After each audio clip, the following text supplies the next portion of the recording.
Hi, this is Bob Harrington on Medscape Cardiology and theheart.org. We all know that cardiology is a very evidence-driven field, and that cardiologists, in addition to being driven by evidence, really are a group who believe passionately in helping to generate that evidence that both will guide practice as well as policy. We also know, and there's been a lot talked about, including on Medscape Cardiology, about some of the challenges and limitations of randomized clinical trials. The insufficient size to answer questions, the lack of generalizability due to very strict inclusion-exclusion criteria, and a variety of other things. Nonetheless, the process of randomization and what one learns in the assessment of a therapeutic through randomization has remained really the gold standard for assessing a therapy.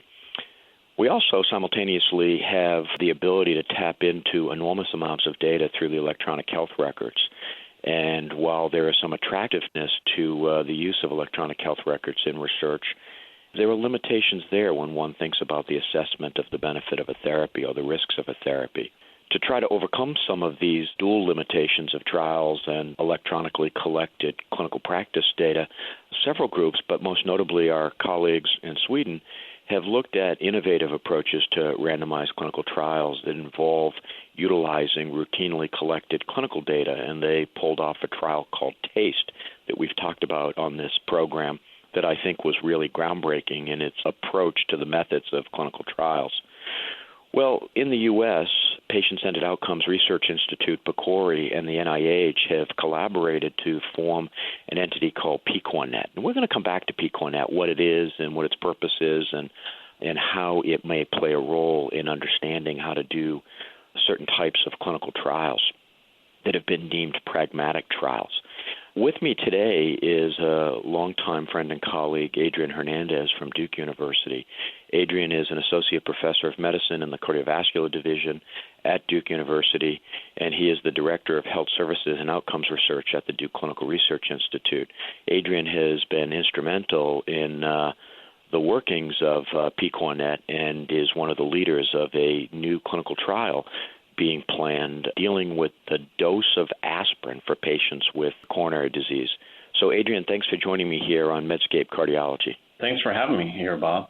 Well, Adrian, you've heard my preamble in talking about this issue of evidence and some of the challenges of RCTs, but we'll come back to that in the context of our conversation. Instead, let's jump right into this notion of PCORNet. And maybe for the listener, you could first describe what's PCORI's mission, what is the NIH collaboratory, and how did they come together to form this entity, PCORNet? And then we'll get into some of the details of PCORNet. Yes. So PCORI came together to do things different in terms of research. So a couple of things. One, it brings together interest and expertise from the scientific community, interest in improving population health, interest in addressing questions for patients, with patients, and also interest in trying to do studies better, more effective, and more efficient so that patients and clinicians can get real-world answers to the questions that they face daily. And the other thing that PCORI is very interested in is trying to think about new ways to approach these common questions and be untangled by any prior history or legacy about how things used to be done. And that, well, it doesn't have to be done that way, that it may fit a purpose at that time, but moving forward, if you were to start with a blank slate, how would you do it in a way that was most important or have the biggest impact on population health? What was the NIH's interest in this arena? Yeah, so the NIH is also interested in the same way in that they care about the public health and also recognize that the current model of doing trials where you have an enrollment, for instance, of one patient per site per month or less makes it really hard to answer questions in a timely fashion. The other thing is that it doesn't really leverage the systems that we have now in development for healthcare delivery. In principle, how do you actually leverage healthcare system data with electronic health records so you can reach out to large populations, be able to recruit those large populations in a quick and efficient manner, and then be able to do randomized studies within health systems or among health systems to answer questions quickly, and then also disseminate those answers back seamlessly into the healthcare system. So the NIH, through the Common Fund, formed the Collaboratory, which is really a testing bed to do demonstration projects to transform how clinical research is done, leveraging healthcare systems. And so many of the studies there are addressing common questions, but the key thing is how those approaches are generalizable to doing large studies that affect large populations and answer important questions, and on a scale that is vastly different compared to what we normally do for a given clinical trial. Yeah, it's really interesting, isn't it, Adrian? You're bringing up in talking about the NIH a lot of the limitations of clinical trials, including the generalizability issue. If someone had selected a topic that was pretty narrow in its scope and was only able to enroll, as you suggest, a very small fraction of the patients who might have a disease in that category or something related. And so the Collaboratory was designed in part to overcome some of those limitations. Now, Adrian, PCORI also has a unique focus in that it's the first two letters of PCORI are patient-centeredness. They're really interested in bringing the patient's perspective. While that seems intuitive and obvious, not something we've always considered over the years in clinical research, is it? No, and actually it's been pretty fascinating to work with patients in all facets of understanding what the questions that they feel is most important, understanding the outcomes that are most important, and actually having them on our steering committees and developing and then reviewing results and actually interpreting them in terms of like why this is meaningful to someone like them with a given condition. And so I can tell you from personal experience, they changed how we've approached certain questions and also how we selected outcomes, and also have been very direct about how certain studies may not impact or they may not fit with what their routine is. And so that's been really helpful.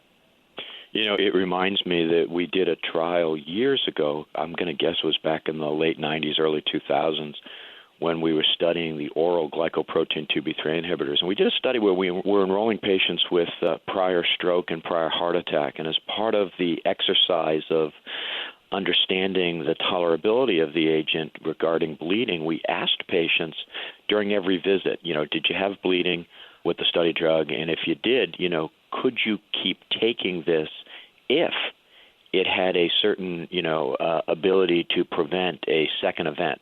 If you'd had a heart attack, prevent a second heart attack. If you had a stroke, a second stroke.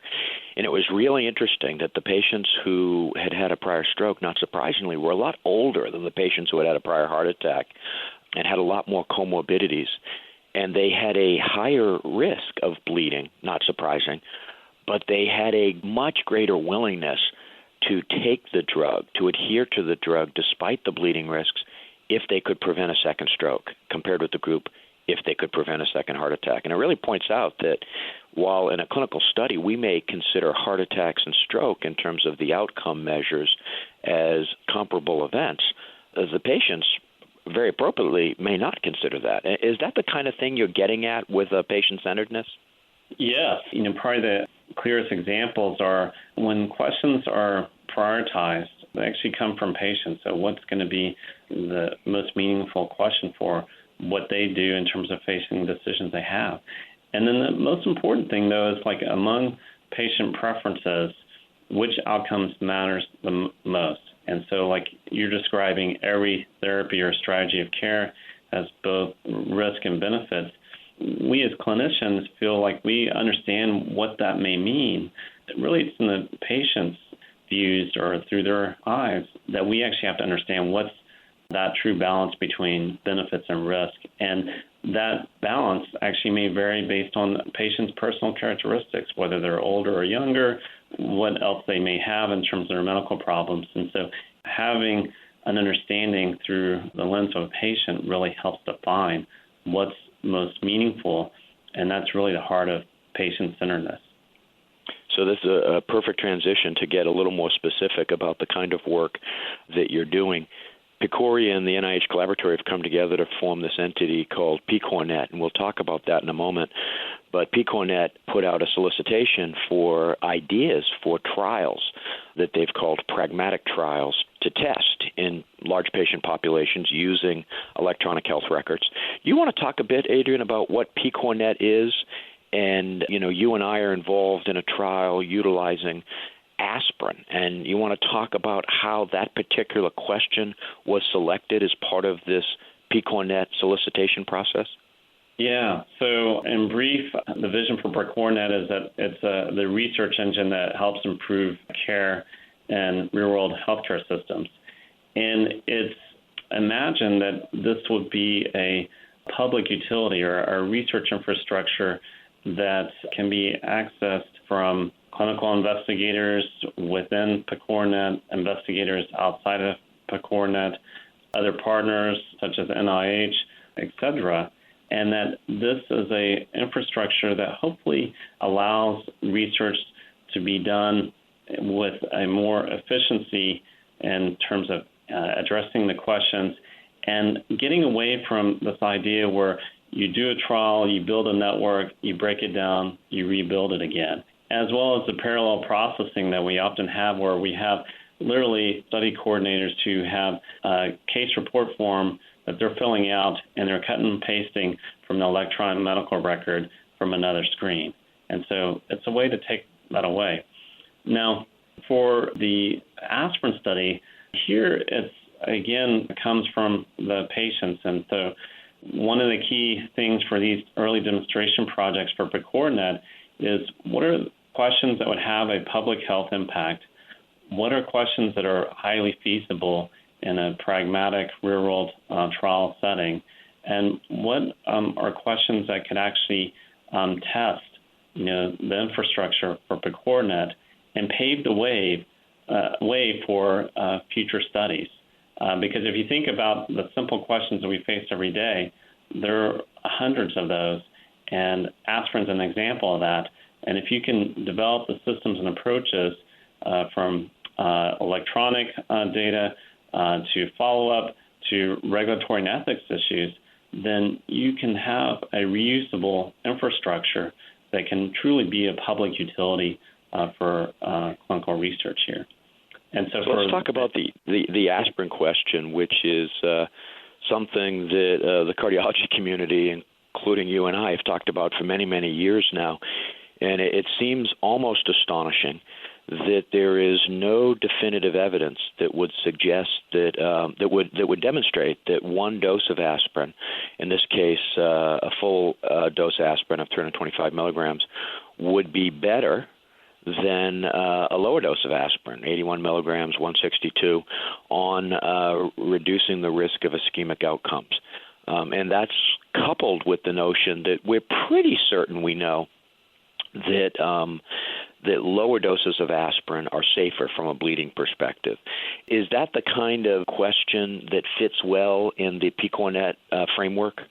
Yeah, absolutely. And if you just consider the context here, where a patient is going to their drugstore or grocery store and literally getting a bottle off the shelf or over the counter, and that choice actually could translate potentially to a higher risk for bleeding or a higher risk for death and heart attacks. And those simple questions, when you start thinking about on a national basis, then you start thinking of like thousands of patients that are affected by that choice every day or on an annual basis. And those simple questions is what we're aiming to address. And we certainly know from work done by a variety of investigators, including using large professional society databases, that on this aspirin question, there is equipoise in the field. We know that there's a distribution of aspirin doses that providers use, and that presumably, as you said, that patients select when they go to their grocery store or drugstore. You want to give some context to that, Adrian? Yeah. So if you just consider the national landscape in terms of at the point of discharge from a hospital and patients who have cardiovascular disease or recent MI, there's a 25-fold variation of the choice at discharge for high dose versus a low dose of aspirin. And so that really illustrates to me that hospitals and practices don't know exactly the right dose that we should have. And then when you look nationally and sum it all up, basically 2/3 of patients are on full dose or 325, and a third are on 81 or 40%. So that highlights the equipoise. And again, this is one of the best questions in terms of known potential benefits, known potential risk, but what's the right balance, and especially for a given patient in terms of their own personal profile. Let's talk about the specifics of the trial and the question and how it will be answered. This went through a selection process through PCORNet. The aspirin dosing question was chosen as an appropriate one for a demonstration project within PCORNet. I and you and others were involved, and patients were involved in a lengthy process where protocol was developed. We now have what I would call a very simple randomized trial of selecting a group of patients with coronary disease and some risk factors, and then randomizing them to receive low-dose aspirin or high-dose aspirin, and then followed over time for both ischemic and bleeding events. Pretty simple question, but what's really going to be, I think, the interesting test is how to pull it all together and answer the question. Do you want to talk about the framework, Adrian, for how the question will actually be answered? Yeah, so this builds on what health systems have naturally, which is they have large electronic health record systems that form the basis of data marts that healthcare systems use for understanding their own healthcare delivery and how physicians and patients are actually interacting with the healthcare system. And so we take advantage of those data marts, to identify a cohort of eligible patients within the health system, and through that can approach them electronically to tell them the story about aspirin and the uncertainty in that question, and invite them to participate in this trial. And we'll also take advantage of programs like Healthy Heart, which is really trying to engage the cardiovascular patient community, and then through that consent patients electronically, and then follow them up electronically every 4 months through the ADAPTABLE portal via Healthy Heart.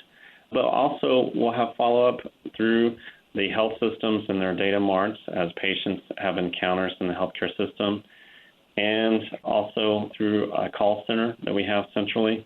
And another asset here in terms of follow-up is through payers such as Medicare and the Medicare Enclave. And so we'll have different components to ensure that we have complete follow-up and same outcomes. So this is really a great example of, we know that randomized trials have limitations. We know the electronic health record observational research has its limitations. This is trying to take the best of both worlds and bring them together in a way that allows us efficiently to answer questions. I think, Adrian, our listeners will be amazed to hear that the intention is to randomize 20,000 patients to the 2 doses of aspirin, follow them for a period of time to understand this risk-benefit ratio, but to do it for a very, very modest amount of money considering the scope of the question. Yeah, so just to give a sense of what the scope is going to be is that we're talking about having 6 to 8 of these research networks within PCORNet, and so that's anywhere from 2,000 to 4,000 patients. And so for a given healthcare system within these nodes, that's about 400 patients per healthcare system. And that's randomizing 20,000 patients, U.S. only, on about 40 to 50 so-called traditional sites in a time frame of 18 to 24 months. And then in terms of the cost, we're talking about a cost of 1/5 or 1/10 of what it would take for a normal trial that's done through, say, the NIH. And so if you start thinking about that kind of scale, and if we were able to answer 5 more, 10 more questions, given the same type of investment, then you really see a big impact on population health. Yeah, and that's the astonishing part, isn't it? I mean, a paper a number of years ago now came out of DCRI by Pierluigi Turcosi, Rob Califf, and others looking at the quality of the evidence that we have that accompany the guideline recommendations from ACC and AHA. And as you've pointed out at the beginning, the vast majority of things we do every day in practice are not accompanied by a high level of evidence. And this would allow us potentially to fill some of those evidence gaps in ways that we couldn't have done 5, 7, 10 years ago. Adrian, in closing, I want to just get your views on how it's been engaging the patients in this particular project and the role that they're going to play in the trial, which I understand has a name. It'll be called ADAPTABLE. Yeah, so the trial name is called ADAPTABLE, and that was again selected by patients and stakeholders. And one of the key things here is that because this is a new model of research, we understand that we will have to adapt to a different framework and adapt along the way. The patient group, they've named themselves the adapters, and so they are really driving the engagement here from the patient community, and also driving engagement of the clinical community, saying, hey, this question matters to me, and we need to do something about it. And so uniting everyone together for the good of public health. The phrase citizen scientist has been talked about when talking about engaging patients, and the patients are truly involved in the science here, that they've been involved in the protocol, they'll be involved in the safety monitoring, and I love the word adapters to put a name on sort of this really novel way of doing clinical trials, so congratulations. Well, Adrian, this has been a fantastic discussion on new ways of thinking about clinical trials, and a clinical trial on aspirin dose, an old but relevant question that's going to be addressed in this PicoNet clinical trial. I want to thank Adrian for joining me. Adrian is an associate professor of medicine and cardiology at Duke University and the director of health services and outcomes research at the Duke Clinical Research Institute. Adrian, thanks for being on Medscape Cardiology. Great. Thanks for having me.